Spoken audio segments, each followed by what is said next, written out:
महाराष्ट्रात 21वी पशुगणनेचे मानधन रखडले, प्रगणकांमध्ये तीव्र नाराजी. जिल्हा प्रतिनिधी डॉ. सुहास पाटील. महाराष्ट्र रक्षक न्यूज.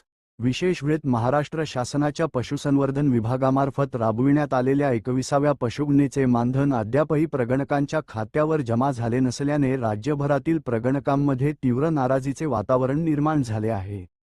फेब्रुवारी 2025 मध्ये सुरू झालेली ही पशुगणना अनेक महिन्यांच्या मेहनतीनंतर पूर्ण झाली असली तरी मानधनाच्या प्रतीक्षेत असलेल्या प्रगणकांना अद्याप आर्थिक मोबदला मिळालेला नाही. पशुगणनेचे काम अत्यंत जबाबदारीचे असून गावोगावी जाऊन पशुधनाची अचूक माहिती संकलित करण्यासाठी प्रगणकांनी प्रतिकूल परिस्थितीतही मेहनत घेतली. अनेक ठिकाणी स्वतःच्या खर्चाने प्रवास, मोबाईल, इंटरनेट, इंधन आणि इतर खर्च करून हे काम पूर्ण करण्यात आले. मात्र एवढ्या मेहनतीनंतरही मानधन न मिळाल्याने प्रगणकांमध्ये असंतोष वाढत आहे. प्रगणकांच्या म्हणण्यानुसार शहरी भागासाठी प्रति कुटुंब 9 रुपये आणि ग्रामीण भागासाठी 10 रुपये मानधन देण्यात येणार असल्याची माहिती देण्यात आली होती. तसेच ऑनलाईन माहिती भरण्यासाठी स्वतंत्र मानधन देण्याचेही संकेत देण्यात आले होते.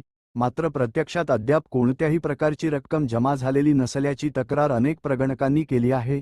याबाबत संबंधित अधिकाऱ्यांकडे वारंवार पाठपुरावा करूनही स्पष्ट उत्तर मिळत नसल्याचे प्रगणकांचे म्हणणे आहे.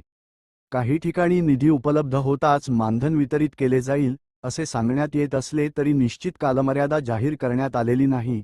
दरम्यान प्रगणकांनी शासनाने याची तातडीने दखल घेऊन प्रलंबित मानधन त्वरित वितरित करावे अशी मागणी केली आहे.